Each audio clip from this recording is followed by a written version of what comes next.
Halo semuanya, makasih buat udah join ke Kloter kali ini. Zalfa boleh mulai share screen dari kamu. Oke, makasih ya Nabil, makasih Pablo. Aku izin share screen ya.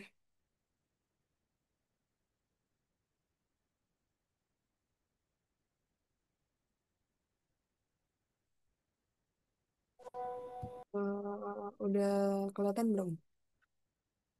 Sudah Kak, Oke, oke. Ini kan aku dapat info kalau kalian tuh sekitar dapat 3 materi gitu ya. Ada by product, join, sama proses costing. Kirain aku kan proses costing udah enggak karena udah di quiz. Cuma aku dapat info kayak tetap diujikan gitu. Jadi nanti kita coba recall lagi tentang proses costing. Oke, mungkin yang pertama itu kita mulai dulu by product gitu. Oke, jadi dalam by product itu singkatnya, by product itu kayak barang apa ya? Barang pendukung yang bisa mendukung proses produksi si main product gitu. Jadi biasanya main product itu akan membutuhkan suatu barang pendukung untuk eh, apa ya istilahnya kayak untuk mendukung produksinya, untuk mendukung kualitas si main produk itu akan dibutuhkan produk sampingan. Nah, produk sampingan ini yang dinamakan byproduct gitu. Nah, untuk ngitung cost dari byproduct itu ada 4 metode. Yang pertama yang bakal kita bahas itu adalah recognition of gross revenue. Jadi di sini itu menggunakan gross revenue. Nah, dalam recognition of gross revenue itu ada 4 jenis. Yang pertama itu ada diakui sebagai other income. Jadi, eh, nilai penjualan dari byproduct itu atau gross revenue dari byproduct itu akan diakuinya sebagai other income atau penambah income si main produknya gitu. Nah, ini contohnya. Jadi ini aku mungkin disclaimer dulu ya. Kalau untuk byproduct itu dia itu sangat identik sama yang namanya income statement gitu. Jadi kalau misalnya kalian nanti ada soal byproduct itu biasanya kalian disuruh cari suruh buat income statement gitu. Makanya di sini nanti aku tuh kebanyakan pasti bikin income statement gitu. Ini yang pertama dari other income dulu. Kita bisa lihat nih contoh salesnya. Nah, sales ini itu adalah penjualan dari main product. Main product itu berhasil menjual 10.000 unit pada kos $2 gitu. Jadi ini berarti total penjualannya itu sekitar 20.000. Lalu biasa kita akan kurangkan dengan COGS. Nah, COGS di sini kita breakdown dulu nih. Isinya tuh ada apa aja? Yang pertama itu ada beginning inventory, itu 1.000 unit dikali 1,5 itu hasilnya 1.500. Terus ada total production cost 11.000 unit dikali sama 1,5. Nah, kalau kalian lupa, production cost itu isinya itu ada material, labor, sama FOH. Ini masih sama yang kayak ada di cost accumulation procedure. Jadi production cost itu material ditambah labor ditambah FOH gitu. Jadi totalnya 16.500. Setelah kita dapet ini, kita bisa cari COGS available for sale-nya tuh berapa sih? Itu berarti kita tambahkan dari beginning inventory ditambah sama production cost. Lalu kita kurangkan dengan ending inventory. Sebenarnya di sini aku langsung asumsiin aja angkanya ya. Jadi kalau misalnya nanti kalian di soal, itu biasanya cara nyarinya itu kalian bisa lihat nih eh, berapa total unit yang dia punya dikurangi sama berapa unit yang terjual gitu. Jadi di sini aku asumsi ini aja langsung 3.000 ya. Tapi nanti kalian kalau misalnya ujian kalian bisa pakai eh, imajinasi aja kayak misalnya buat nyari ending berarti total unit yang kita punya dikurangi sama total unit yang terjual gitu. Tinggal dikali sama cost-nya aja gitu. Nanti kita dapetin COGS-nya berarti totalnya kita kurang nih COGS available for sale dikurangi sama ending inventory kita dapat COGS. Kita kurangkan dengan sales, nanti akan dapat gross profit-nya gitu. Setelah itu kita kurangkan dengan expense. Nah, di sini biar gampang, aku pakai satu jenis expense aja dan ini emang yang biasa muncul di byproduct itu marketing and administrative expense sama biasanya tuh ada operating expense. Cuma di sini aku cuma asumsi pakai satu expense aja. Nanti kalian sesuaiin kalau misalnya ada lebih dari satu expense. Kita kurangkan dengan expense, ini akan dapat operating income. Nah, tadi kan jenisnya itu kan diakui sebagai other income. Berarti posisinya itu akan persis di bawah operating income. Di sini ada posisi other income, revenue from sale of byproduct gitu. Nah, di sini kan kita asumsiin bahwa diketahui gross revenue dari penjualan byproduct itu $1.500. Berarti si $1.500 ini akan menjadi other income dari main produknya. Kita masukkanlah di sini di bawah operating income 1.500. Berarti nanti income before income tax dari milik si main product itu akan bertambah nih jadi 4.500. Itu untuk diakui sebagai other income. Nanti kalau misalnya ada pertanyaan langsung tanya aja ya. Nah, untuk jurnalnya kita akuinya ini untuk jurnal pengakuan sell revenue dari byproduct ya. 1.500 itu. Nah, di sini cash cash atau AR ini disesuaikan aja entah dia cash atau dia piutang gitu disesuaikan karena kita kan sales kan. Sales kan berarti kita nerima uang. Nah, nanti disesuaikan kalau misalnya secara cash ya kita catatnya cash, kalau secara piutang kita catatnya AR. Kita catat lalu selain itu karena penjualan berarti kita akan dapat income atau kalian mau catat sales revenue sales by product itu juga bisa atau sales by product itu juga bisa gitu. Jadi intinya tuh kita dapat pendapatan nih dari penjualan by product kita gitu. Makanya cash pada income 1.500 gitu. Nah, untuk jenis yang kedua itu diakui sebagai additional sales revenue atau penambah pendapatan penjualan gitu. Nah, kata-katanya kan udah ada kata-kata additional. Berarti itu akan menjadi tambahan total sales kita nih gitu. Tadinya kan kalau misalnya di jenis yang pertama itu kita cuma pakai sales sebesar 20.000. Tapi di sini kita tambahin dulu nih sama sales of byproduct sebesar 1.500. Ini aku pakai ilustrasinya angka sales of byproduct itu selalu 1.500 ya, jadi biar gampang aja. Kita tambahkan, berarti total sales yang kita punya itu nggak cuma 20.000 sekarang. Jadi sekarang itu totalnya tuh 21.500. Kita kurangkan dengan COGS, ini masih sama ya, perhitungan COGS-nya masih sama, angkanya pun masih sama. Ini beginning inventory ditambah sama production cost, itu jadi COGS available for sale. Kita kurangkan dengan ending inventory, nanti dapat COGS-nya. Lalu total sales yang udah kita hitung tadi, kita kurangkan dengan COGS, nanti dapat gross profit. Ini masih sama banget, dan ini juga masih gampang, kita kurangkan dengan expense, nanti dapat operating income. Nah, bedanya di sini. Kalau yang tadi kan karena diakuinya sebagai other income, dia akan masuk di bawah operating income, sehingga dia akan nambah income-nya. Nah, tapi karena ini diakuinya sebagai additional sales of main product, makanya di bagian other income itu kosong gitu. Jadi income before income tax-nya itu akan sama dengan operating income-nya gitu karena nggak ada tambahan income lagi gitu. Jadi ini tetap sama, ini berarti perhitungannya operating income ditambah other income gitu. Itu untuk jenis yang kedua. Nah, jurnalnya itu masih sama kayak jenis yang pertama, cash pada income from sell by product 1.500 gitu. Lalu ini jenis yang ketiga. Jenis yang ketiga tuh diakui sebagai deduction from COGS atau sebagai pengurang dari COGS-nya. Nah, ini masih sama salesnya.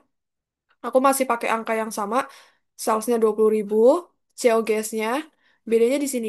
Nah, setelah kita ngitung COGS available for sale, terus kita masukin ending inventory-nya, kan biasanya kalau yang jenis-jenis yang sebelumnya kan COGS available for sale dikurangi sama ending inventory, nanti langsung dapat COGS-nya berapa. Tapi karena jenis yang ketiga ini sales of byproduct itu diakui sebagai pengurang COGS, maka kita harus kurangin dulu nih si sales of byproduct sebelum kita dapetin COGS aslinya tuh berapa gitu. Jadi cara kita nyari COGS aslinya berarti COGS available for sale dikurangi ending inventory dikurangi sama sales of byproduct sesuai dengan jenis yang digunakan revenue of byproduct-nya gitu.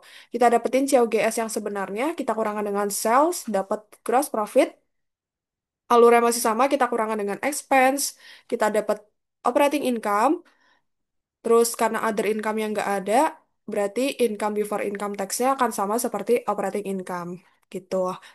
Nah, jurnalnya sedikit beda nih. Kalau yang ini jurnalnya cash atau AR itu disesuaikan pada COGS. Kenapa pada COGS? Karena kan di sini kan kata-katanya deduction from COGS atau pengurang dari COGS. COGS itu kan expense. Kalau misalnya dia dikurangkan, expense kalau misalnya berkurang itu kan posisinya akan ada di kredit gitu. Jadi karena dia deduction from COGS, maka COGS-nya akan berkurang sebesar 1.500. Makanya COGS-nya akan ada di kredit gitu. Terus yang terakhir, jenis yang terakhir itu diakui sebagai deducted from production cost. Jadi kalau tadi dikurangi dari COGS, ini dikuranginya dari production cost-nya gitu. Sales-nya aku masih sama 20.000, beginning inventory juga aku masih sama. Nah, perbedaannya di sini. Kalau misalnya tadi kan ketika kita ngitung COGS available for sale itu kita langsung aja nih beginning inventory ditambah sama total production cost. Tapi jenis yang sekarang kita harus kurangin dulu si production cost dikurangi dulu sama sale of by product gitu karena jenis sales of by product yang sekarang itu harus dikurangkan dari production cost. Makanya kita kurangi dulu nih sebelum kita dapetin cost COGS available for sale kita kurangin dulu total production cost dikurangi sama revenue from sale of by product 1.500 kita dapetin net production cost sebesar 15.000. 15.000 ini dari sini ya, gitu.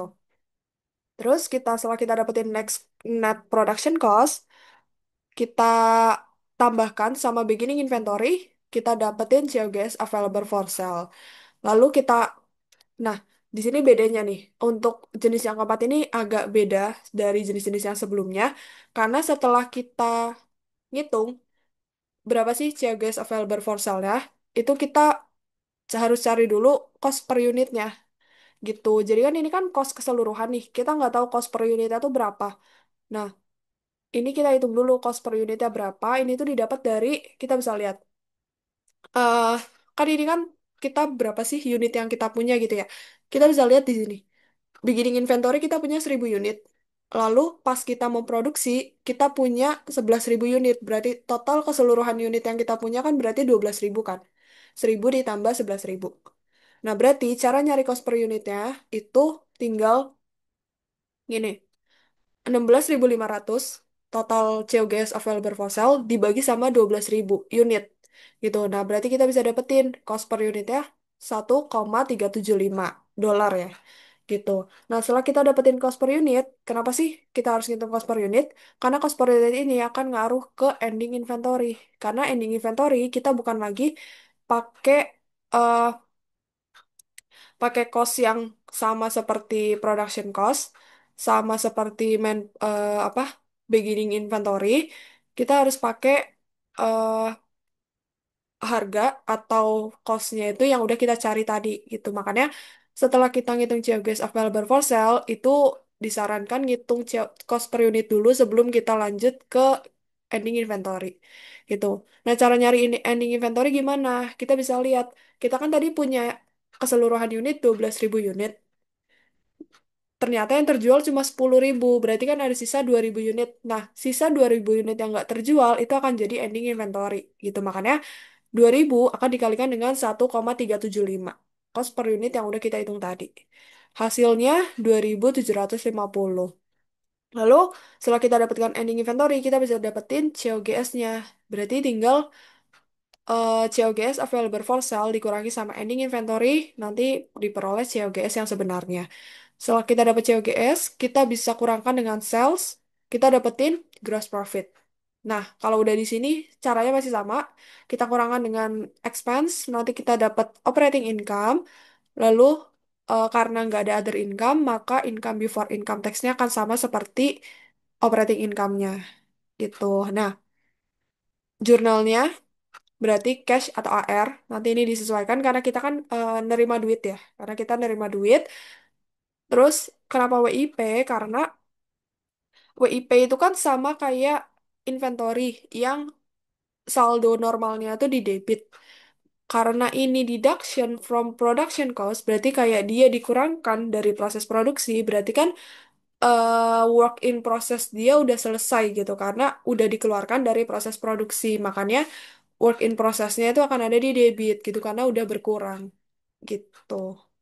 Itu untuk metode yang pertama, metode gross revenue. Nah, yang kedua itu ada metode net revenue. Jadi untuk net revenue ini eh, basicnya itu sama. Karena namanya net, berarti harus kita kurangkan dulu dengan segala jenis expense. Baik itu expense yang berkaitan dengan eksternal proses produksi kayak marketing, administratif gitu, maupun expense yang berkaitan dengan internal proses produksinya kayak produk.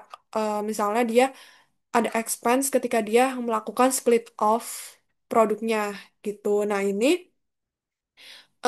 ini sebenarnya kalau kalian nyatetnya income statementnya itu hampir sama kayak gini. Urutannya tuh makin hampir sama kayak gini, tapi mungkin di sini aku singkat aja. eh di sini tuh kita tinggal kurangin aja sales, kita kurangkan dengan segala jenis expense, nanti kita dapetin recognition of net revenue gitu. Jadi eh ini singkatnya, jadi kayak bisa dibilang ini income statement singkatnya gitu.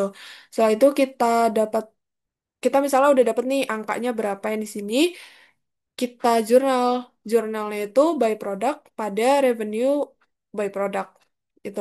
Nah, kenapa by product? Karena kesannya kan kita dapat produk kayak eh misalnya suatu perusahaan nih butuh barang pendukung lah untuk mendukung main produknya.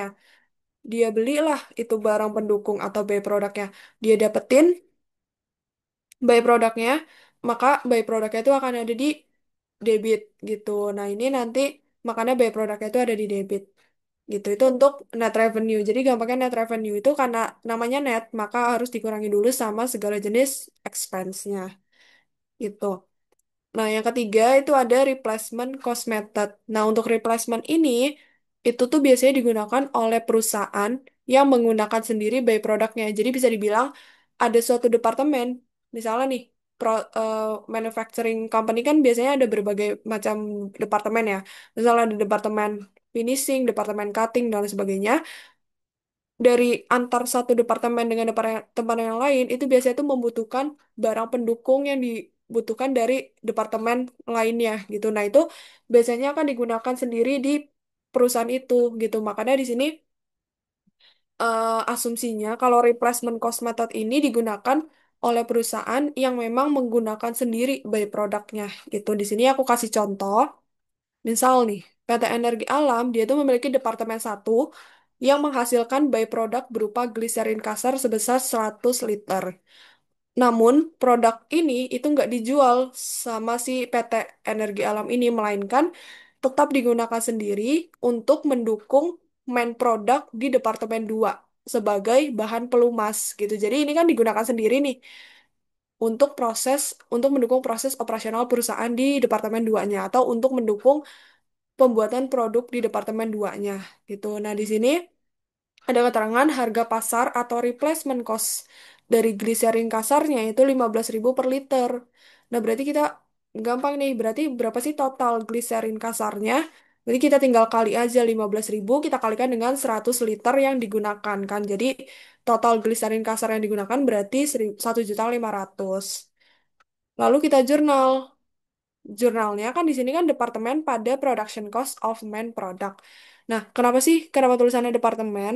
Karena gini, kan di sini kan departemen satu yang menghasilkan by produknya atau produk sampingan ke departemen dua. Nah, departemen dua menerima produk dari departemen satu. Makanya ketika departemen dua itu menerima produk, berarti departemen dua akan posisinya itu akan di debit gitu karena dia menerima gitu. Ini kesannya kenapa ditulisnya departemen? Karena emang kita ngelihatnya tuh eh kemana arah barang itu gitu. Jadi kita bukan lebih ngelihat, kita bukan nyatet by produknya atau kita bukan nyatet akun produknya, tapi kita lebih nyatet ke departemennya gitu. Nah, lalu yang kreditnya kenapa production cost of main product departemen satu? Karena produk yang produk yang ada di departemen satu kan udah dialihin atau ditransfer ke departemen dua. Makanya production cost di departemen satu itu akan berkurang istilahnya gitu karena produknya udah dikasih ke departemen dua gitu kan. Jadi makanya production cost di departemen satu itu akan berkurang sebesar 1.500.000 gitu. Itu untuk jurnal metode yang ketiga yaitu replacement cost method gitu. Lalu ini metode terakhir. Metode terakhir itu adalah market value atau reversal cost method. Nah, eh, sama metode ini tuh sebenarnya sama dengan metode recognition of gross revenue yang jenis deduction from the total production cost. Yang tadi aku udah jelasin kalau misalnya deduction from total production cost berarti dia akan posisinya akan ada persis di bawah total production cost sebelum kita dapetin COGS available for sale gitu. Lalu namun di sini tuh ada perbedaan. Perbedaannya untuk by product, pendapatan by product yang nantinya akan mengurangi biaya pembuatan produk itu bukan nilai pendapatan aktualnya, tapi estimasi nilai by product saat dijual. Gitu. Jadi perbedaannya di situ. Jadi yang digunakan nilai by product yang digunakan sebagai yang akan nantinya akan dikurangi sebagai biaya pembuatan main product itu adalah estimasi nilai by product saat dijual gitu. Ilustrasinya tuh kayak gini. Jadi misal materials, labor dan juga FOH yang dimiliki sama main product itu segini. Berarti kan total production cost yang tadi aku bilang itu isinya tuh ada material, labor sama FOH. Berarti kita tinggal tambahkan aja. Berarti total production cost-nya itu sebesar 160.000 gitu. Lalu ternyata ada market value nih. Market value ini berarti eh, sales revenue dari by produknya gitu. Jadi penjualan by produknya itu disebut dengan market value gitu. Ini 9.000, 9.000 itu berarti tinggal kita kalikan aja 5.000 dikali sama 1,8 gitu. Hasilnya 9.000. Setelah itu kita estimasikan nih berapa sih gross profit yang kita punya. Sebelum nyari gross profit kan kita harus tahu dulu berapa COGS yang kita punya. Di sini kita asumsikan operating profitnya itu 20% of sales price, marketing and administrative expense 5% of sales price. Berarti operating profitnya itu 20% dikali 9.000 itu hasilnya 1.800 dan untuk expense-nya 5.000 dikali 9.000 itu hasilnya 480. Berarti total COGS yang kita punya itu 2.250. Setelah kita punya COGS, kita bisa kurangkan nih sales yang kita udah dapetin tadi dikurangi sama COGS, kita dapatkan gross profit sebesar 6.750. Setelah kita dapetin gross profit, kita bisa estimasikan production cost after split off. Nah, informasi angka ini, af- pokoknya production cost after split off, itu nanti biasanya akan ada di soal gitu. Jadi karena ini contoh soal, makanya di sini aku asumsikan aja dengan angka yang gampang gitu. Jadi biasanya untuk production cost after split off ini nanti akan tertera di soal ya. Harusnya itu akan tertera di soal gitu. Jadi materialsnya itu 1.000, labornya 1.200, FOH-nya 300. Totalnya berarti total production cost after split off-nya itu 2.500. Setelah kita dapetin nih production cost after split off, kan tadi kita lihat bahwa pendapatan dari byproduct untuk mengurangi biaya pembuatan produk utama itu dari estimasi nilai byproduct saat dijual. Jadi kalau misalnya mau kita kurangkan dengan cost main product untuk kita dapetin berapa sih sebenarnya cost dari main product yang sebenarnya gitu yang udah dikurangi sama byproduct itu harus dikuranginya sama nilai byproduct saat dijual. Makanya kita di sini harus cari nih berapa sih nilai milik byproduct yang sebenarnya gitu. Kita bisa dapetin gross profitnya berarti sebentar. Oke, sorry. Kita dapetin gross profit dikurangkan sama production cost after split off. Kita dapetin nilai by product yang sebenarnya itu sebesar 4.250. Kita udah dapetin nih. Oh, ternyata nilai by product yang sebenarnya itu 4.250. Berarti yang bisa dikurangkan atau yang bisa dikredit dari main product itu berarti 4.250 gitu. Makanya kita kurangkan nih, kalau kita udah ketemu nilai by product yang sebenarnya, kita kurangkan dengan total production cost milik si main produknya. Gitu, kita dapetin net cost of main product berarti 160 dikurangi 4.250. Hasilnya 155.750. Itu untuk main product gitu. Nah, untuk by product, kalau misalnya nih, ini kalau misalnya main product, itu kita udah selesai sampai di sini ya, kalau untuk main product. Untuk nyari berapa sih nilai main product yang sebenarnya setelah dikurangi sama by product. Nah, untuk by product, kalau misalnya kita mau tahu berapa sih total keseluruhan cost yang dimiliki, itu tuh nggak cuma sampai di 4.250 aja setelah kita kurangkan dengan production count after split off gitu. Tapi kita harus tambahkan lagi dengan actual production cost. Kan di sini kan kata-katanya masih estimated ya, masih estimasi gitu. Nah, sebenarnya nanti tuh ada angka actualnya gitu. Jadi ini akan tertera di soal nih, berapa sih angka yang terestimasi, berapa angka yang actualnya gitu. Karena ini masih estimasi yang si 2.500 untuk menyesuaikan berapa sih sebenarnya cost yang dimiliki sama by product, kita harus tambahkan lagi dengan actual production cost after split off-nya gitu. Makanya kita tambahkan dengan actualnya, berarti total keseluruhan cost yang sebenarnya dimiliki sama by product aja itu sebesar 6.550 gitu. Jadi dari total main product yang udah kita dapetin ditambah sama actual production cost-nya gitu. Actualnya ya, bukan estimated-nya gitu. Setelah kita dapetin nih total by product yang sebenarnya, itu sebenarnya kalau udah nyampe total ini aja itu sebenarnya udah nggak apa-apa. Cuma mungkin kalau misalnya kalian penasaran berapa sih, atau misalnya di instruksi soal disuruh cari berapa cost per unitnya, itu kalian bisa cari lagi. Di sini kan kalau ditanya cost per unit, berarti kita lihat total number per unit yang dimiliki sama main product dan juga by product itu berapa gitu kan. Kita bisa lihat di sini total production cost ini kan relate-nya sama main product. Itu 40.000 unit yang dimiliki sama main product. Dan market value itu kan relate-nya sama by product, karena ini adalah hasil penjualan dari by product. Itu ternyata 5.000 unit. Berarti kita tinggal bagi aja. Untuk cari cost per unitnya main product, kita tinggal bagi 155 kita bagi dengan 40.000. Berarti cost per unit untuk main product itu sekitar 3,89 dolar. Nah, untuk yang by product sama kita tinggal bagi aja 6.550 dibagi sama 5.000. Itu hasilnya cost per unitnya 1,31 dolar. Sekitar segitu. Sampai sini ada yang mau ditanya dulu? Sebentar ada yang tanya. Kalau aku mau tanya untuk metode net revenue, peletakan as other income, salary itu sama kayak gross revenue ya. Berarti perbedaan antara gross sama net revenue hanya ada di marketing and administration. Iya benar. Jadi eh kayak template untuk income statement-nya itu sama antara net revenue dan juga gross revenue gitu. Jadi cuma bedanya kalau net itu kita harus nyari netnya dulu, kita kurangkan dulu sama marketing dan juga pokoknya segala expense kita kurangkan dulu gitu. Jadi tapi untuk kayak akun-akunnya urutannya gini ini masih sama antara gross revenue sama net revenue gitu. Menjawab nggak ya?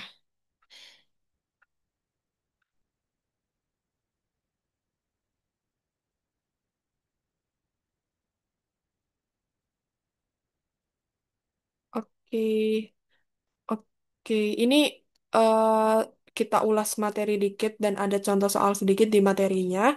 Selanjutnya kita mungkin masuk ke contoh soalnya. Nah, ini di sini tuh aku ada dua contoh soal untuk by product. Ini aku ambil dari buku charter. Nah, untuk my product, di sini tuh kebetulan dia mintanya market value, metode market value reversal cost. Jadi, dia punya by product, dia punya dua jenis by product, itu ada produk A dan produk B. Di sini dikasih tahu bahwa profit produk A itu 15%, profit produk B itu 12%.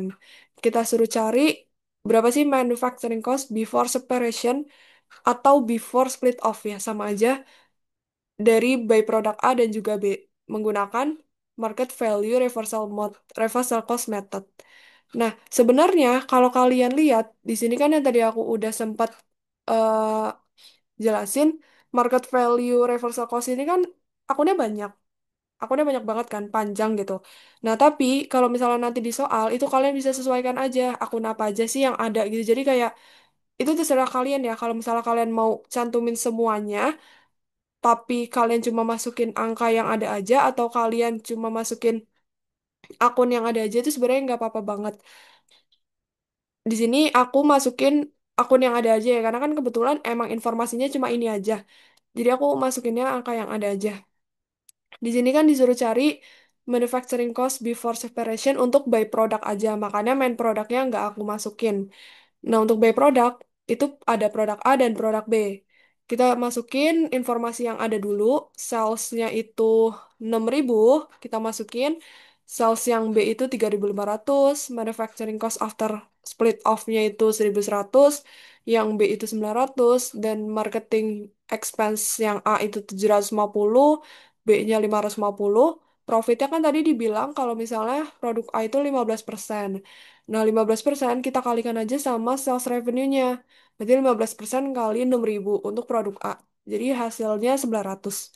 Untuk produk B berarti 3.500 dikali sama 12%. Hasilnya 420. Setelah kita dapetin nih semua informasi, kita bisa cari manufacturing cost before separation. Ini sebenarnya gampang, tinggal kita kurangin aja sales dikurangi sama manufacturing cost, dikurangi sama expense, dikurangi sama profit. Nanti kita akan dapetin cost yang sebenarnya dari si byproduct sebelum dia itu dilakukan split off gitu. Nah, untuk split off, kata-kata split off nanti bisa kalian pahamin di materi join product gitu. Ini kita bisa dapetin manufacturing cost yang sebenarnya milik si byproduct sebelum adanya split off. Ini juga sama, tinggal kita kurangin aja nih dari sales, kita kurangi sampai profit allowance. Itu untuk nomor satu. Nah, untuk nomor dua, instruksinya prepare an income statement. Berarti kita buat income statementnya. Nah, ini kalau kita buat income statement berarti seluruh seluruh produk baik itu main produk maupun by product itu harus kita masukin. Kita tinggal masukin salesnya. Di sini kan dikasih tahu bahwa salesnya main product itu 75.000, by product itu 6.000, produk A itu 6.000, by product B itu 3.500. Total keseluruhannya tinggal kita totalin aja dari main product sampai by product. Terus setelah itu kita kurangkan dengan COGS. Nah, di sini kita cari, tadi kan kita udah dapetin nih, berapa sih cost yang sebenarnya sebelum dilakukan split off. Untuk by product aja kan. Kita udah dapetin, kita masukin dulu angkanya 3.250. Terus yang B juga kita masukin 1.630. Nah, di sini di soal itu dikasih tahu bahwa manufacturing cost before split off total keseluruhannya itu adalah 37.500. Totalnya udah dikasih tahu. Tapi kan kita sebelumnya belum ngitung nih berapa sih before split off-nya untuk main produk aja. Nah, ini caranya berarti tinggal kalian kurangin aja total dikurangi sama before split off-nya produk by produk A sama by produk B gitu. Nanti hasilnya 32.620. Lalu setelah itu komponen COGS juga ada after split off-nya gitu. Jadi kita benar-benar harus nyari cost yang sebenarnya itu sebelum split off itu berapa, setelah split off itu berapa. Itu untuk jadi komponen COGS. Nah, ini untuk yang after split off itu udah dikasih tahu semua nih, kebetulan di soal dari main product sampai by product itu udah dikasih tahu semua. Makanya tinggal kita masukin aja. Totalnya segini. Berarti total keseluruhan COGS segini nih. Dari main product, by product A dan juga by product B itu totalnya segini dengan total keseluruhan COGS-nya itu 51.000 dolar. Nah, setelah kita dapatkan nih COGS-nya, sama untuk cari gross profit berarti tinggal sales dikurangkan dengan COGS. Itu berarti untuk main produk 30.000 dolar, by produk A 1.000 dolar, dan seterusnya. Lalu, jangan lupa kita punya expense di sini. Kita punya marketing and administrative expense yang harus kita kurangkan di dari gross profit kita untuk kita dapetin berapa sih net profit kita sebelum pajak itu. Jadi kita masukin marketing expense-nya keseluruhannya ini udah ada di soal, tinggal di input aja. Setelah kita masukin marketing expense, kita kurangkan dengan gross profit, kita dapatkan profit from operation gitu. Jadi tinggal dikurang aja, berarti total profit from operationnya 26.000 dolar, 26.200 dolar. Itu untuk soal yang pertama. Ada yang mau ditanya dulu atau aku lanjut soal yang kedua?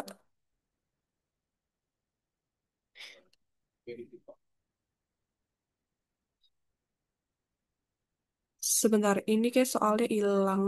Wait, wait. Bentar ya guys, sorry banget, sorry banget.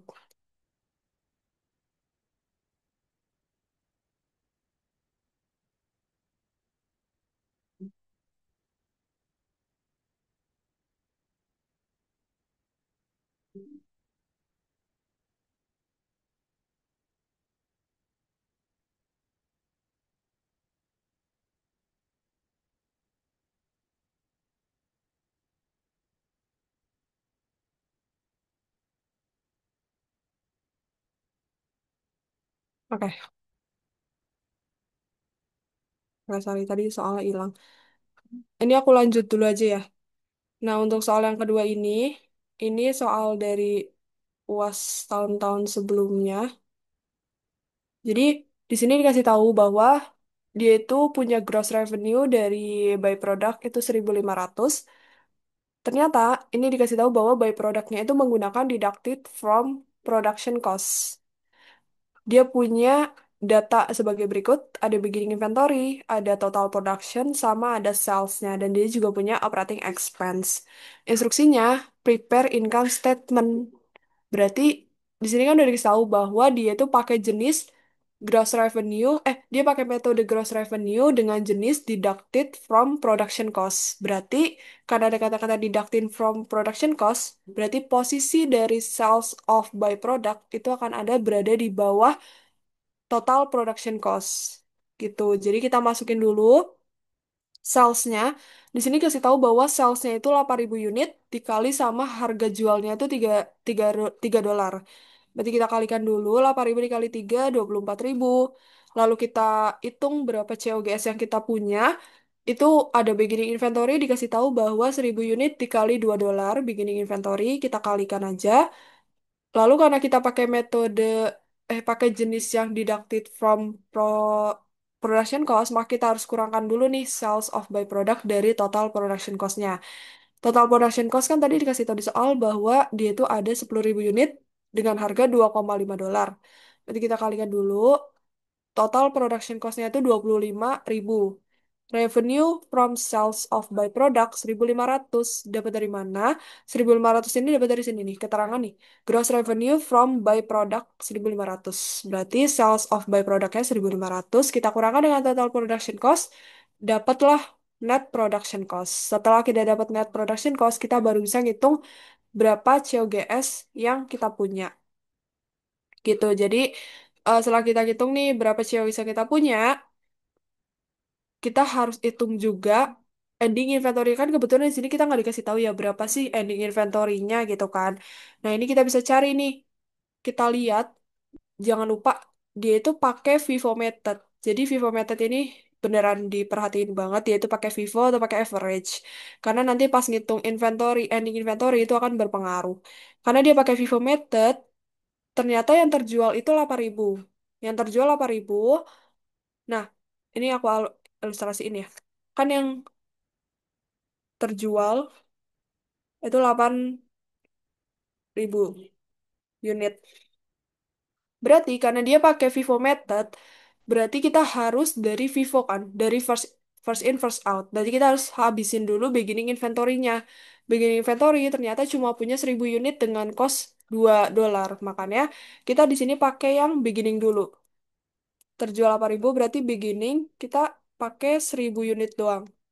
1.000 dikali 2. Berarti dari beginning tuh ternyata cuma punya cost 2.000. Nah, tapi kan dia terjualnya 8.000 unit. Si beginning cuma punya 1.000 unit. Berarti 7.000 unitnya itu akan pakai cost dari production cost yang 2,5 gitu. Jadi sisa itu berarti pakai 7.000 ya. Tadi kan 7.000 unit dikali sama cost dari production cost. Karena kan yang beginning udah habis. Jadi kita berarti sisanya pakai yang production cost. 2,5. Berarti totalnya itu segini nih.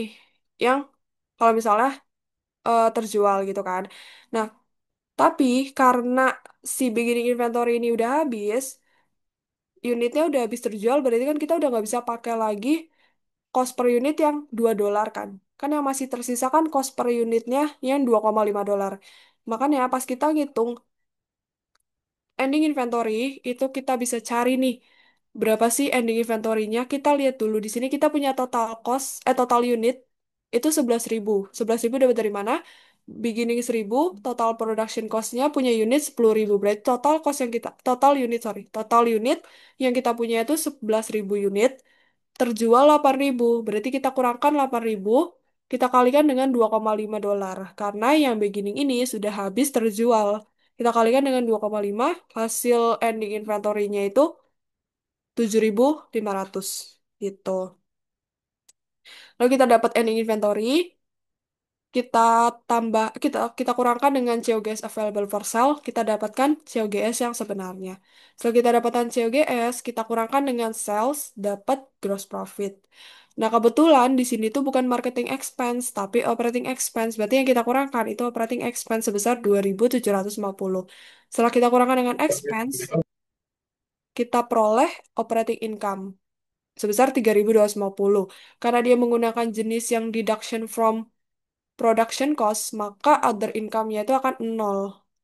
Jadi income before income tax-nya sama seperti operating income-nya sebesar $3.250.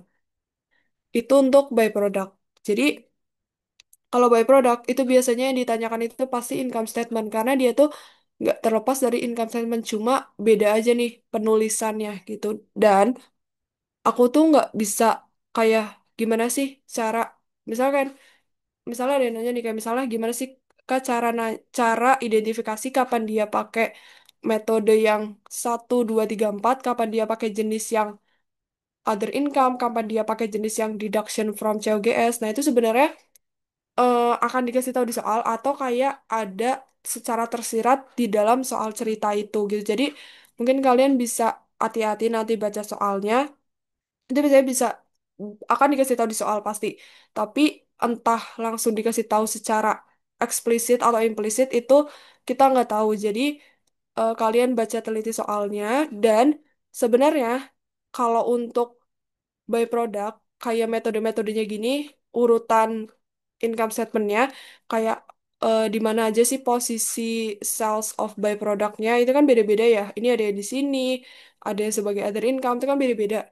Nah, sebenarnya kalau kalian udah terbiasa, kalau kalian udah paham gitu ya, itu kalian pasti udah tahu di mana posisinya. Cuma kalau misalnya eh, tips gitu, kalau yang aku lakuin ya, kalau misalnya kalian belum paham banget, mau nggak mau kalian hafalin gitu guys, karena nggak ada tips yang pasti kayak kalau misalnya gimana ya, kapan si sales of by product ini ditaruh di other income, kapan sales of by product ini ditaruh sebagai pengurangan COGS itu sebenarnya dihafalin ya mau nggak mau gitu loh. Jadi kalau misalnya kalian udah paham banget sebenarnya ya gampang aja. Kalau misalnya kalian lihat oh dia sebagai other income, berarti tinggal ditaruh di bawah operating income gitu. Itu sebenarnya gampangnya gitu gitu asal kalian udah tahu aja di mana aja posisi urutan income statement gitu. Kalau kalian udah paham nih urutan income statement itu sebenarnya gampang. Kalian tinggal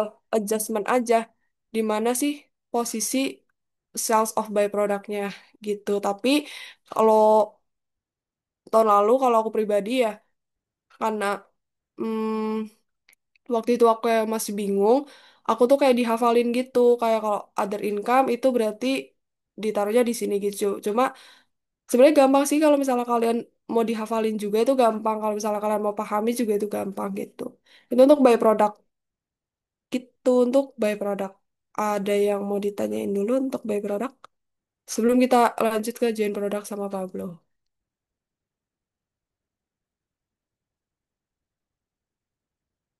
Ini kalau dari Chat sih belum ada yang masuk. Mungkin bisa dilanjut dulu aja deh sama Pablo, takut kemalaman. Oke, thank you, Salva. Aku share screen ya, teman-teman. Sebenarnya aku juga dapat info ya, kalau misalnya teman-teman semua itu udah punya buku sakral akuntansi biaya itu yang jawaban dari semua latihan soal gitu loh. Jadi aku mungkin jelasin yang join course ini dari penjelasan yang materi yang atas-atasnya itu aja. Kalau buat yang soalnya itu teman-teman kan udah punya jawabannya, jadi bisa dibaca-baca aja ya. Terus pakai logika dari penjelasan soal metode-metode yang ada di sini. Nah, di sini kan kita punya 4 metode nih. Tapi semuanya itu punya ciri-ciri masing-masing yang mana aku bakal jelasin nanti. Untuk yang pertama, market value method. Market value method itu dibagi lagi menjadi dua, yaitu joint product sellable at split off sama joint product sama yang tidak sellable, not sellable at split off. Nah, gitu. Ini taunya nanti dari mana? Taunya itu bakal dikasih tahu di soal ya. Di sini contohnya ada kan di soal di sini dikasih tahu yang split off sama non split off, sellable sama non sellable. Di sini bakal dikasih tahu di contoh soalnya. Nah, kalau buat pakai market value method itu, ciri utamanya dia bakal langsung ngasih tahu berapa market value-nya. Yang mana itu nggak dikasih tahu di metode-metode yang lain. Di metode kedua, metode ketiga, metode keempat itu nggak ada market value-nya. Nah, kalau misalnya kita lihat soalnya ini, aku udah bagi jadi beberapa bagian ya. Satu, dua, tiga, empat, lima bagian. Untuk yang pertama, itu produknya. Kalau ternyata total joint cost produk A, B, C, dan D itu ada 120. Lalu ada berapa yang diproduksi per unit, terus dijualnya berapa. Produk sales for itu adalah market value-nya itu ya. Lalu ini dikasih tahu di keterangan soalnya kalau these prices are market values for the product that is assumed that they can be sold at that point. Inilah yang menentukan kalau misalnya dia sellable. Lalu di bawahnya ini dikasih tahu kan, management may decide it is more profitable to process certain products further before sell, but that does not alter the use of sales value at the split off point as is the basis for allocation of joint costs. Ini artinya itu nanti bakal dijelasin di contoh soal yang ini, yang aku taruh di sebelah ini. Cuman sederhananya banget, dia bilang kan di sini, management may decide it is more profitable to process certain products further before sell. Jadi ada kemungkinan nih kalau misalnya kita menjual produk itu lebih untung saat sebelum split off dibanding setelah split off. Karena kan setelah split off bakal ada additional cost ya. Nah, manajemen itu bisa menentukan aku jualnya sebelum atau sudah split off ya. Nah, itu kan asumsi itu buat menentukan harganya nanti kan harga COGS-nya karena kalau misalnya setelah split off itu bakal ada biaya tambahan additional cost. Nah, ada atau tidaknya keputusan itu tidak mengubah kegunaan si market value-nya itu, yaitu untuk menentukan berapa sih alokasi joint production cost per produknya. Itulah nanti aku coba bakal jelasin lebih detail di contoh soalnya ya. Nah, untuk di market value method di joint product sellable at split off ini ada dua cara. Untuk cara satu dan dua sebenarnya sama aja, kayak gampang sih dua-duanya, teman-teman pasti udah ngerti. Tapi aku coba jelasin dikit aja ya. Pertama, teman-teman perlu tulis berapa unit produce-nya, itu ada di soal. Terus market value juga ada di soal. Terus total market value-nya juga tinggal dikalikan aja. Ini logikanya kayak teman-teman butuh tahu berapa sih sebenarnya nilai dari setiap produknya itu. Produk A, produk B, produk C, produk D. Terus teman-teman cari rasionya dari nilai market value si produk itu dibagi keseluruhan market value. Inilah dia.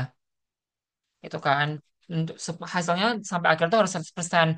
Ini ini pakai perhitungan dari Excel. Nah, kalau teman-teman nanti kan pakai kalkulator. Ini sebenarnya teman-teman bisa tambahin asumsi aja kalau misalnya dia nggak habis. Contohnya yang 4 contohnya misalnya yang 46 ini 2187 sama 4687 ini kan nanti kalau misalnya jadi dua di belakang koma kan sama-sama 88 ya. 2188 sama 4688. Teman-teman bisa pilih mana yang mau 88, mana yang mau yang 86. Itu teman-teman bisa garis bawahi atau mungkin arahkan ya asumsi bla bla bla bla bla untuk pemenuhan 100% rasio of product value to total MV. Teman-teman bisa tambahkan keterangan kayak gitu supaya mempermudah. Atau kalau teman-teman mau kayak gini juga ya terserah sih. Teman-teman nggak mau mempaskan 100% atau dibiarin aja lebih dari 100%, contoh 100, 100, sekian sekian gitu teman-teman tulis asumsinya. Hmm, asumsi bahwa rasio ini sudah memenuhi 100% untuk memudahkan perhitungan. Bisa teman-teman tulis pakai asumsi kayak gitu juga. Nah, untuk appointment sendiri ya tinggal kalikan aja. Tadi aku sempat bingung ya. Setelah aku lihat soalnya, dari mana sih angka 120 itu? Ternyata 120 itu kan dari soal ini kan, dari yang ini. Kalau misalnya are products at a joint cost of 120.000. Jadi, aku taruh sistem ke diriku sendiri. Berarti kalau misalnya mau menghitung appointed of joint production cost, kita pertama nulis dulu totalnya. Baru kita kasih kalikan persen-persenan gitu. 3,125 dikali 120, 28,120 dikali 120, dan lain sebagainya. Gitu. Supaya dapat angka-angka sih, berapa sih sebenarnya alokasi ke produknya masing-masing. Ini sebenarnya caranya sama juga, menghasilkan hasil yang sama. Kalau appointednya ini sama, padahal kepakai rumus yang berbeda kan. Ini literally cuman berapa sih berapa sih total join cost-nya dibagi total market value-nya. Teman-teman jadi harus tetap melewati proses sampai sini. Di antara cara satu dengan cara dua. Bisa dilihat lagi aja sih nanti kalau misalnya, atau kalau misalnya mau ditanya boleh dikasih tahu. Nah, di sini kan dikasih tahu kalau misalnya di bukunya itu tiap joint product mempunyai persenan gross profit yang sama dengan asumsi unit yang dijual tanpa proses lebih lanjut. Asumsi yang lainnya yaitu tanpa beginning inventory. Nah, penjelasannya ini sebenarnya simpel banget. Kalau misalnya dibilang, kenapa sih gross profitnya itu sama? Harus ada asumsi tanpa proses lebih lanjut dengan asumsi tanpa beginning inventory, karena itu bakal mempengaruhi angka-angka di bawahnya. Contoh, kalau misalnya di sini kita tambahkan beginning inventory-nya sekian, khusus yang untuk khusus untuk yang A, contohnya punya beginning inventory 1.000 mungkin. Kalau yang A punya 1.000 beginning inventory, dia kan bakal mempengaruhkan ke COGS-nya nanti berapa, ke berapa total aktualnya yang dijual, yang mana itu bakal jadi berbeda dengan yang B, yang C, dan yang D. Tabel ini digunakan untuk membuktikan kalau misalnya nggak ada proses lebih lanjut dan nggak ada beginning inventory, maka persenan gross profit dari masing-masing produk itu sama. Itulah sebenarnya fungsi dari tabel ini. Makanya penting buat pakai asumsi yang ini. Nah, ini aku juga ada kasih tulisan ya. Kalau misalnya nih di soal ternyata dia ada proses lebih lanjut, itu ditaruh di mana sih buat menghitung gross profitnya? Dia langsung ditambahkan aja di bawah production cost. Tapi ini kan aku mau coba menjelaskan dari buku charter ya, jadi aku nggak taruh yang asumsi kalau misalnya ada proses lebih lanjut. Nah, ini sebenarnya given ya dari soal yang sales unitnya berapa, terus ending inventory-nya berapa itu bakal dikasih tahu di soal. Sales dollarsnya ini juga bakal dikasih tahu di soal. Ini kan kalau teman-teman lihat total market value-nya itu harusnya 5.000. Tapi yang terjual itu cuma 4.500. Nah, ini aku tangkap sebagai pembuktian sih. Kalau data-data ini harus dikasih tahu di soal. Seandainya tidak dikasih tahu di soal, maka teman-teman bisa mengarang atau membuat asumsi teman-teman sendiri.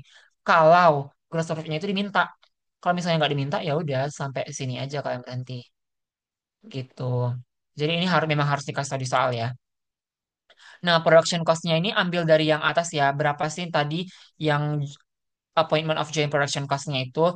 Lalu less-nya itu tinggal teman-teman cari. Ini kan dikasih tahu production cost-nya itu untuk semua produk kan. Teman-teman kan butuh berapa sih biaya per produknya. Makanya dari rumusnya ini dibagi dulu antara si biaya keseluruhan dibagi unit yang dihasilkan dikalikan berapa ending inventory-nya untuk dapat harganya itu dalam rupiah atau dalam dolar. Itulah arti rumus yang di sini. Makanya di sini aku tulis harga per unit dikali saldo ending inventory gitu. Terus teman-teman bisa dapat COGS-nya dengan cara mengurangin aja yang production cost dikurang ending inventory, lalu dapat gross profit-nya. Ini literally pembuktian kalau misalnya yang tadi produk A, B, C, dan D atau semua produk bakal menghasilkan gross profit yang sama kalau tidak ada proses lebih lanjut dan tidak ada beginning inventory gitu. Nah, buat yang not sellable at split off ini, dia itu sebenarnya kuncinya itu ada di sini. Ada di ultimate market value atau di hypothetical market value. Itu apa sih bedanya? Nah, kalau ultimate market market value itu sama itu literally ultimate ya. Ultimate berarti proses paling akhir kan, proses paling topnya gitu lah kan. Nah, Jadi ultimate market value-nya itu adalah nilai maksimal yang teman-teman hitung saat ini. Jadi kalau misalnya teman-teman mengerjakan meskipun produknya belum siap, teman-teman udah estimasi, oh paling maksimal produk A ini bakal menghasilkan 10.000. Produk B paling maksimal bakal bernilai 75.000. Produk C dan produk D juga demikian. Kalau hypothetical market value, sorry. Kalau hypothetical market value ini tuh nilai asumsi atas hal yang belum ada. Itu maksudnya gimana? Kan teman-teman di sini tuliskan processing cost after split off. Ini kayak kalian aja belum selesai buat produknya. Kok tiba-tiba kalian udah asumsikan sih udah ada processing cost? Itulah hypothetical market value. Processing cost after split off-nya belum ada, tapi diasumsikan ada. Makanya lah ditulis hypothetical market value berdasarkan hipotesis tertentu. Kalau misalnya hipotesisnya terpenuhi, yaitu adanya processing cost, maka market value-nya akan jadi demikian. Itulah makna dari hypothetical market value. Kalau misalnya aku jelasinnya kecepatan, boleh tolong dikasih tahu aja ya, teman-teman. This is just how I talk. Nah, di sini dikasih tahu ya, kalau misalnya produknya berapa, terus ultimate market value-nya itu berapa, sama subsequent processing cost after split off itu berapa. Ini yang diasumsikan bakal ada. Ini sebenarnya contoh soalnya kalau di buku kan nggak ada. Tapi ini aku udah blokir ya, blokir. Aku udah blok atau aku tutupin yang informasi market value-nya supaya memenuhi yaitu kriteria soalnya.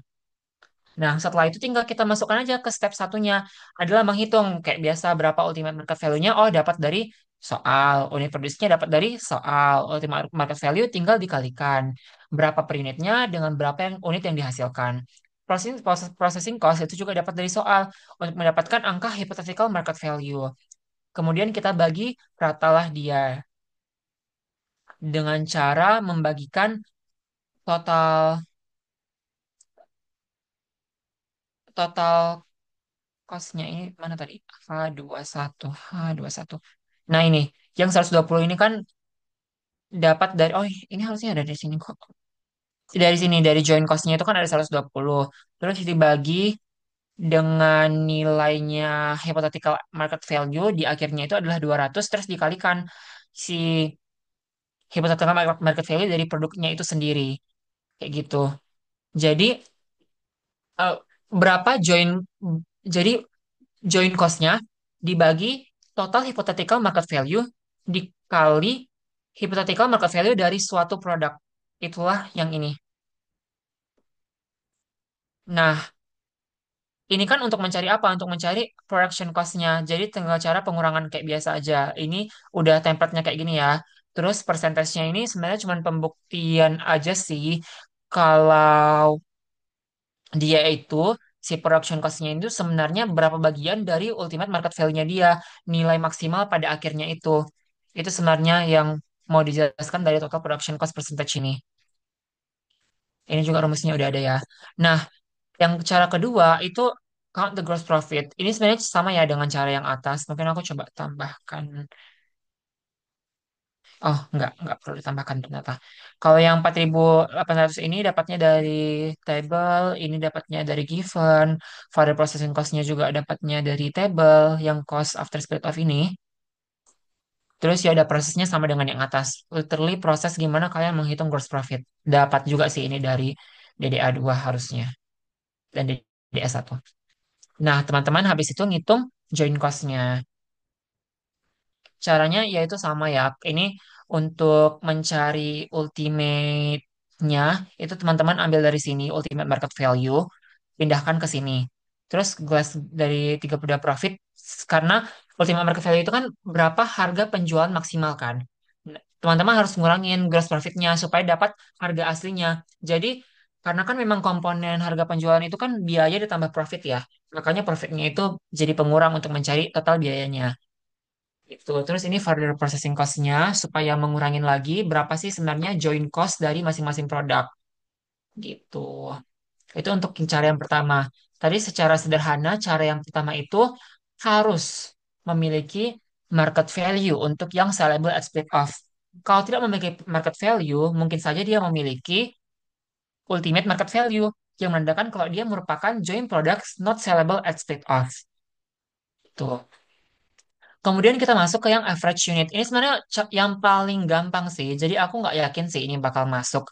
Kayak literally berapa sih ininya, berapa join cost-nya, berapa produk yang dihasilkan, udah tinggal kalikan aja per produk. Jadi ini kayak nggak perlu dipelajarin pun harusnya kalian bisa ya.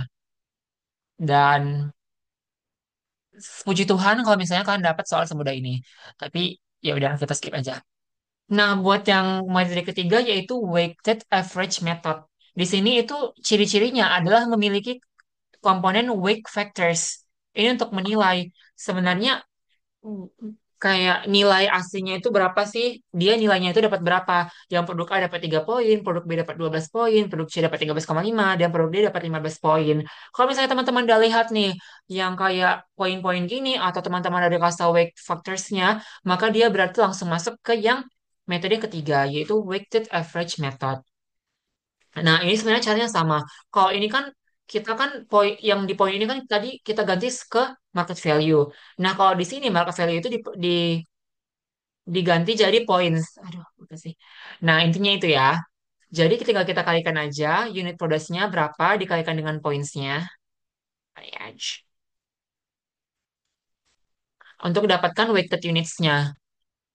Sekian, sekian, sekian, sekian. 600.000 ini berarti berapa poin keseluruhannya ya.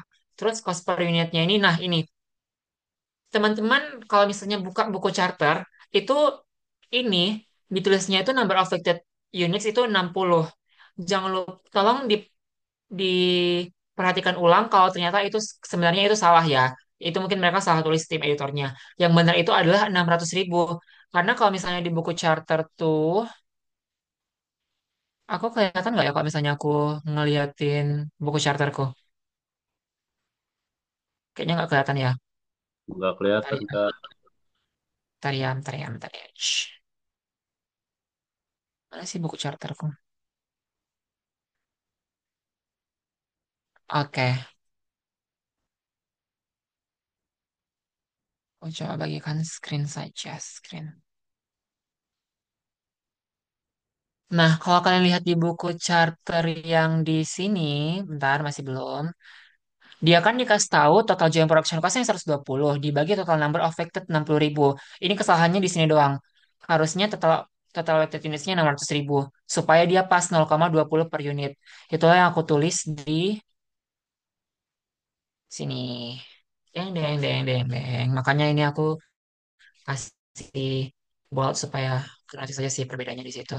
Oke, lanjut ya. Jadi dapatlah dia cost per unitnya berapa? 0,2. Dilanjutkan aja dari sini. Terus dapatlah proporsinya dari join cost-nya itu berapa.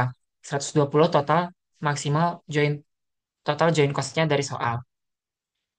Nah, untuk metode yang terakhir, itu ada quantitative unit method. Kuantitatif ini dia pakai pengukuran khusus. Ini aku sebenarnya kayak mirip-mirip gitu ya dengan si weighted average ini karena dia pakai poin kan. Cuman ini mungkin pakai satuan-satuan yang lain. Tapi aku mengasumsikan kalau misalnya ciri-ciri dari quantitative weighted method itu dia punya produk tambahan. Dia punya cost tambahan gitu yang selain dari yang processing cost after split off yang di atas itu loh. Nah, dia punya produk tambahan. Di sini kan produk tambahannya adalah waste-nya si 100. Nah, di sini juga ada kesalahan di rumusnya. Di rumusnya itu kan dia cuma nulis, sebenarnya nggak salah-salah banget sih. Di sini kan dia nulis si distribution of waste ini, dia nulisnya rumusnya itu cuman berapa yield in pounds yang ini dibagikan berapa total total harganya dikurang dengan total waste-nya. Itu kan. Nah, sebenarnya ada rumus tambahan yaitu dikalikan balance of waste. Itu maksudnya gimana sih penjelasan rumus ini? Apa yang mau dijelaskan dari rumus ini? Nah, pertama kan kita punya yield in pounds of recovered product per ton of coal. Jadi ini ada nominal LBS-nya dari masing-masing produk kan. Itu si coke-nya 1320, si coaltar-nya 120, dan seterusnya.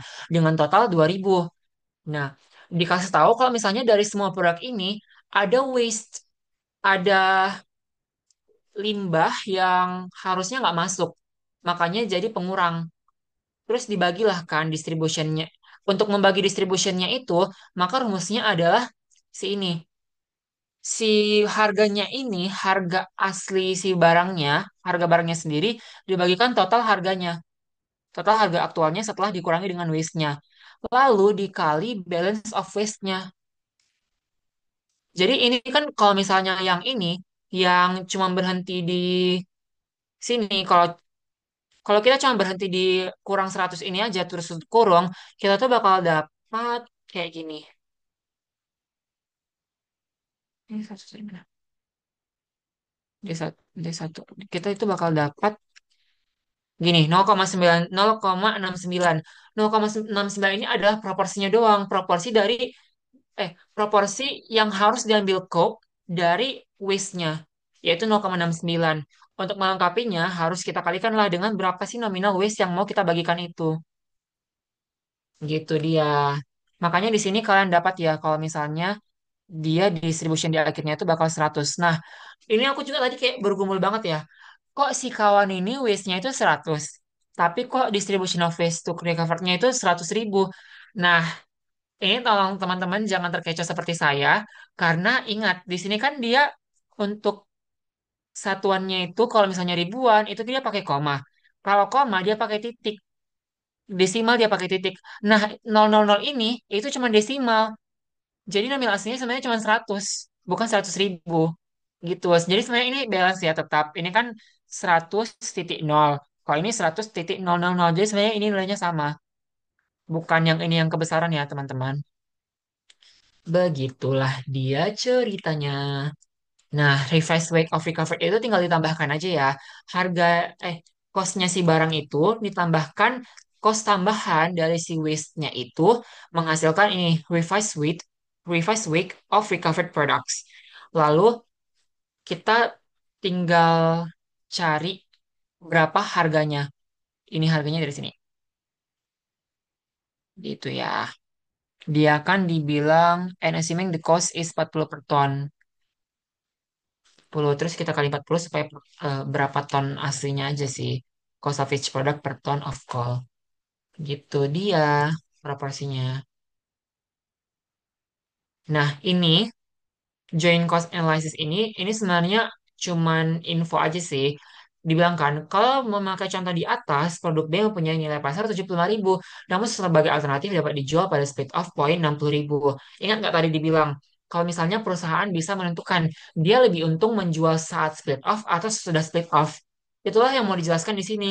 Untuk menganalisis sebenarnya mana sih pilihan yang lebih profit. Aku bakal, ini kalian kalau kalian Anda lihat contoh soalnya harusnya mengerti sih yang ini. Tapi ya udah kalau misalnya kalian nggak ngerti, boleh ditanyakan aja ke aku. Nah, di sini kan ada problem dua. Ini dari knowledge vault juga.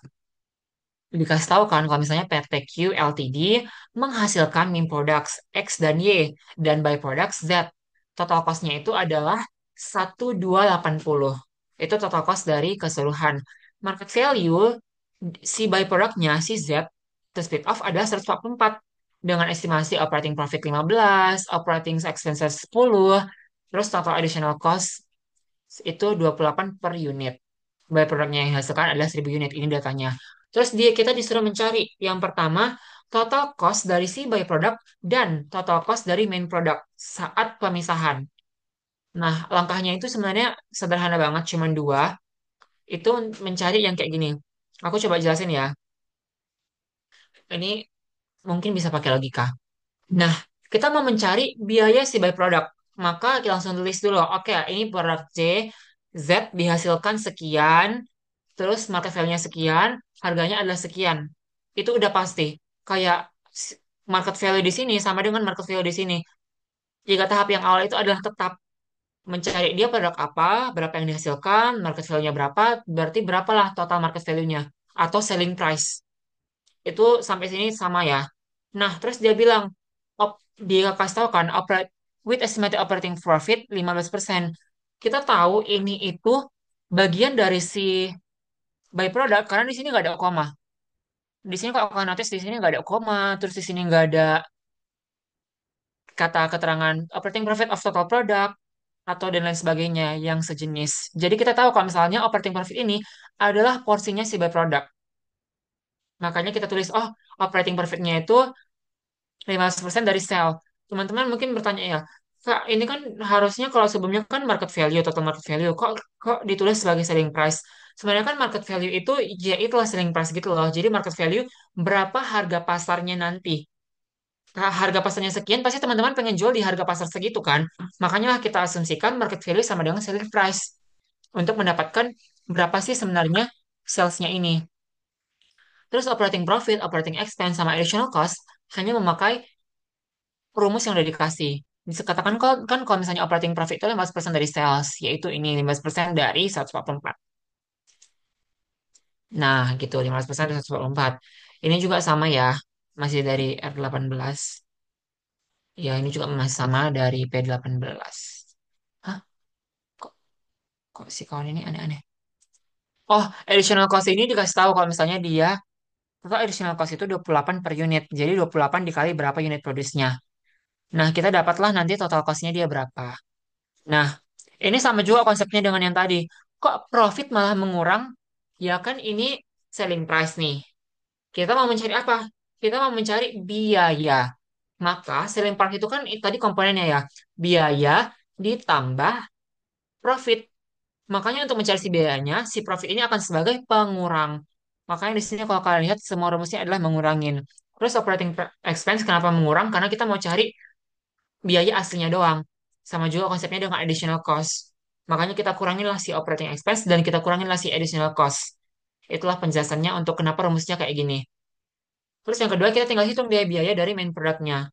Kalau misalnya total cost-nya itu ada 1280 dari sini ya. Total cost of all productions at split off is 1280. Habis itu total biaya produknya kita dapat di sini 80.000. Terus berarti main produknya 200.000. 1.200.000, maaf. Nah, terus soal kedua. Soal pertama udah selesai ya. Soal kedua. Compute allocation of joint cost of product A and product B at split off with market value method not sellable at split off. Nah, di sini kan udah dikasih tahu ya. Kalau misalnya tadi, kalau mungkin teman-teman pikir ya, Kak, bukannya yang not sellable ini tadi ciri-cirinya itu ada ultimate sama hypothetical ya. Nah, ultimate sama hypothetical ini dikasih tahu kok bakal dipakai kalau misalnya dia bilang dia nggak punya market value. Kalau misalnya ada market value-nya, ya udah pakai pakai metode market value dengan asum. Oh ini kan not sellable at, sorry sorry kurang ya. Not sellable at split off ini kan kita memakai estimasi. Kita pakai asumsi market value. Makanya kita butuh data ultimate market value dengan hypothetical market value. Tapi kalau misalnya udah adanya data market value yang asli, ngapain pakai asumsi? Kan itu kan logikanya. Udah dikasih tahu apanya, ada dikasih tahu market value aslinya. Ngapain kita pakai asumsi? Makanya lah rumusnya ini langsung menggunakan market value yang asli gitu. Rumusnya sama di 4 tahap itu pasti sama. Produknya apa, berapa yang dihasilkan, berapa market value per unit, dan total market value dari produk tersebut. Terus ini juga sama pakai rumus yang tadi ya. Pakai rumus yang aku pakai yang cara satu. Kalau teman-teman ternyata kayak, aduh aku lebih cocok cara dua, ya udah pakai cara dua terserah. Di sini total rasionya tinggal bagi dia cost-nya ini berapa, dia bagikan total market value-nya. Market value produk itu berapa, dibagikan dengan total market value keseluruhan untuk dapat persenannya. Terus tinggal kalikan aja dari si ini. Total joint cost-nya kan tadi 1.200. Ingat pakai saldo yang udah dikeluarkan si by product. Karena kita mau cari cost dari si main produknya doang. Maka inilah dia jawabannya. Gitu. Nah, ini dikasih tahu kan, if another company, LMK Ltd, mau membeli produk A at split off dengan dengan harga 50 per unit. Buatlah analisis untuk menunjukkan PT Q Ltd menjual produk saat split off atau melanjutkan proses si biaya tambahan itu yang mana? Yang additional cost per unit. Inilah yang tadi mau dijelaskan dari contoh yang ini. Ini kan kita disuruh memperhatikan ya. Kita benar menjual dia pas take off atau kita lanjutkan aja sih prosesnya. Itu sama dengan ini. Management may decide it is more profitable to process certain products further before sell. Ini. bisa mau kita perhitungkan dia lebih profit nggak ya kalau misalnya kita jual sebelum melakukan proses lebih lanjut. Di sini juga sama dengan penjelasan di sini.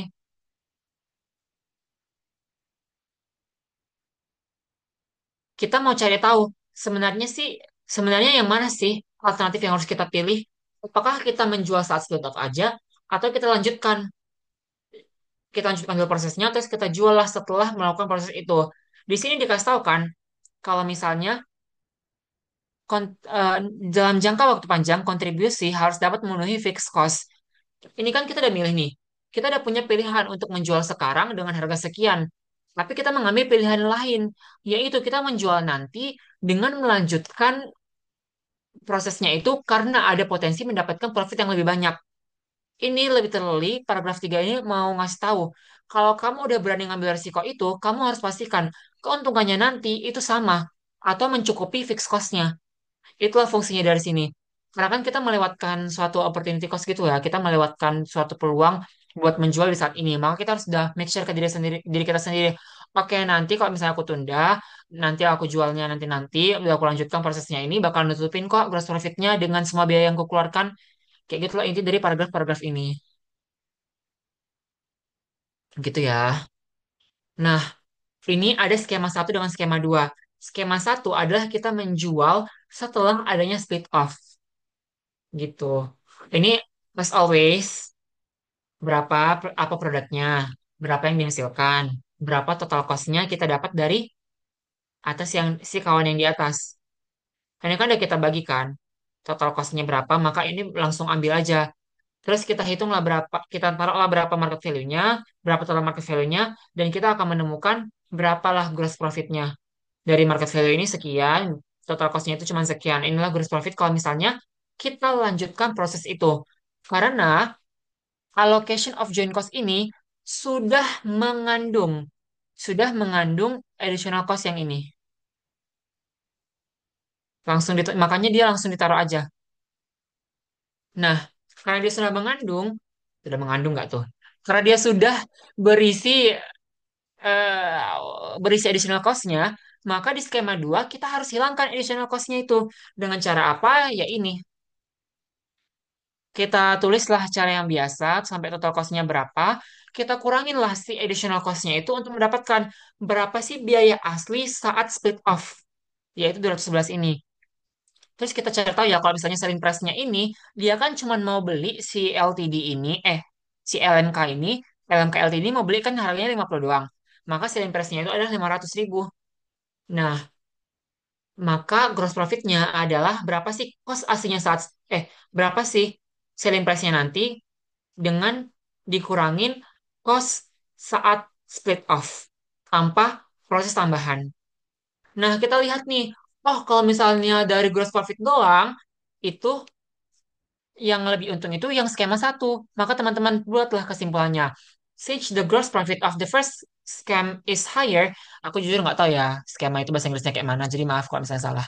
Since the gross profit of the first scam is higher, skema. Therefore, it will be better for PT Ltd to continue to further process. Dia kan suruh, sebenarnya lebih bagusan kita itu menjualnya kapan sih? Maka jawaban kita adalah better kamu jual pas udah kamu lanjutkan aja prosesnya karena kamu bakal dapat gross profit yang lebih besar. Nah, ini kan sebenarnya udah berhenti sampai sini. Sekarang kalau teman-teman mau kayak orang hebat nih, kayak kulah analis kebijakan yang paling hebat di seluruh bumi itu, maka teman-teman bisa tambahkan dalam perhitungan ini tidak mencakup faktor-faktor lainnya. Kalau teman-teman belajar statistika nanti ada ya namanya error. Error itu adalah faktor-faktor lainnya selain dari variabel yang teman-teman perhitungkan. Sedangkan variabel yang teman-teman perhitungkan adalah gross profit. Tapi kan di kemudian hari bakal ada faktor-faktor lain. Contohnya permintaan masyarakat yang turun, atau mungkin harga barangnya udah nggak segitunya, atau mungkin dimakan rayap, atau mungkin dimaling orang, kayak gitulah kan. Makanya teman-teman bisa tambahkan kata kunci sakral kita, yaitu apa? Et, salah ceteris paribus. Supaya kayak, oh my God, anak ini kok kayak analis kebijakan dari PwC kali. Itulah fungsinya si ceteris paribus ini. Gitu. Ini sebenarnya kekuatan Yeping ya. Teman-teman kayak, Aduh, aku nggak ngerti lagi cara menjawab ini. Aku pengen dapat nilai juga supaya kayak ada lah nilaiku dikit. Pakailah si Ceteris paribus ini.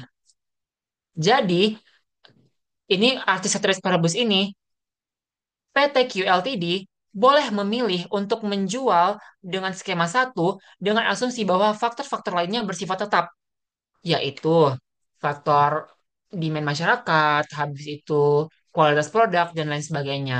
Itulah dia. Udah, kalau misalnya yang join produk.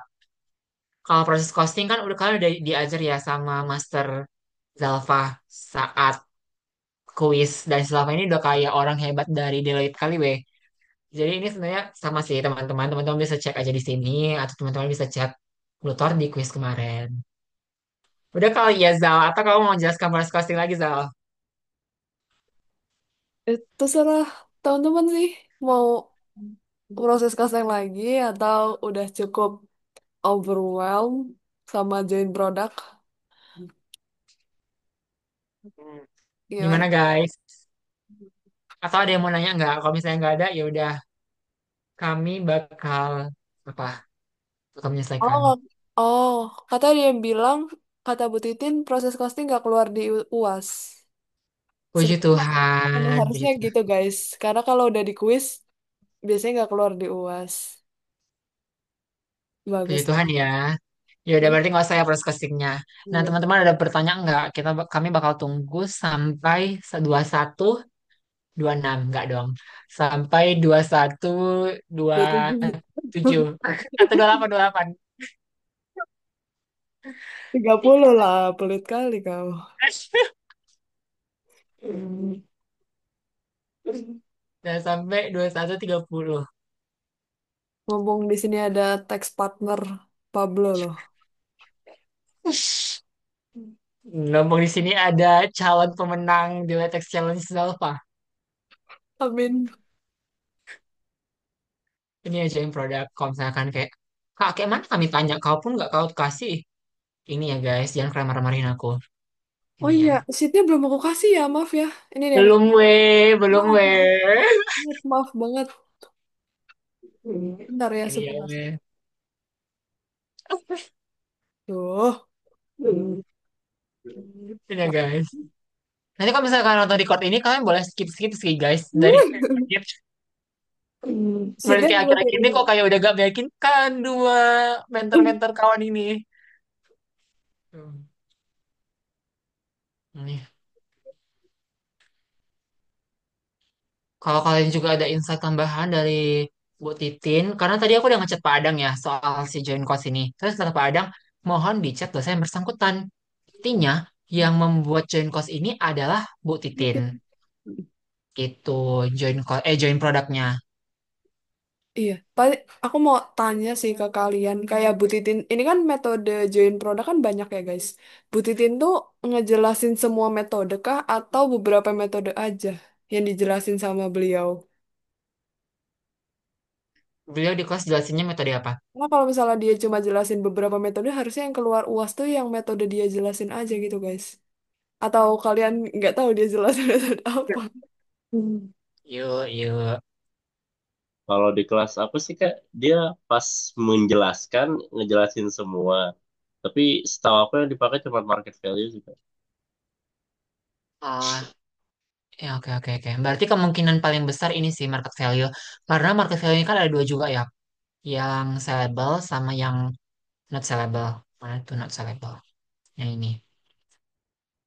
Aku juga firasatku kayak besar kali kemungkinan yang market value sih, karena lebih lumrah dan yang ini kayak gampang-gampang gitu loh. Yang kuantitatif ini kan menurut aku gampang. Selected ini menurut aku juga gampang. Si average ini juga gampang. Itu juga gampang sih, semuanya gampang sih guys. Kan kayak ya udah kalian pakai insting-insting konsultan pajak kalian aja. Tuh, udah. Ini ada dua orang hebat nih. Semoga dua orang hebat yang udah mengakses sheets ini dan semua orang hebat yang menonton record ini mendapatkan nilai terbaik. Dan semua orang hebat fiskal ah. Tuh, amin. Nah, kapan nih? 21.30 kapan nih? TikTok, TikTok. Sudah, yeay. Oke. Nah, kalau misalnya udah nggak ada lagi pertanyaan soal si akuntansi biaya ini, berarti udah selesai lah Luther dari Pablo dan Zalfa. Teman-teman boleh banget buat pertanyaan lebih lanjutnya. Kalian bisa chat Nabil ya, atau kalian juga bisa ngechat aku atau Zalfa. Tapi kalau misalnya kalian mau dapat jawaban komprehensif setara konsultan dari Big Four, kalian better chat Zalfa. Kalau Oke. kalian setara mentor Luther aja ya udah kalian tanya aku. Gitu guys, kami kembalikan ke Nabil. Thank you. Oke ya, baik. Terima kasih banyak ya Kak Pablo dan Kak Zalfa. Eh, Balik lagi ke teman-teman kalau ada yang ingin ditanyakan lagi boleh chat Kak Pablo dan Kak Zalfa. Tadi katanya kalau jawaban lebih komprehensifnya kayak dari Kak Zalfa ya. Boleh banget. Betul, betul. Boleh. Baik, mungkin sekian sesi teks tutor kali ini. Makasih banyak teman-teman yang sudah bersedia untuk ikut sampai akhir ini. Dan terima kasih juga Kak Dalva dan Kak Pablo sudah menjadi tutor yang sangat excited dan sangat komprehensif semua tentang materinya untuk hari ini. Semoga apa yang bisa dipelajari bisa bermanfaat untuk ujiannya nanti. Sekian dari aku. Terima kasih teman-teman semua.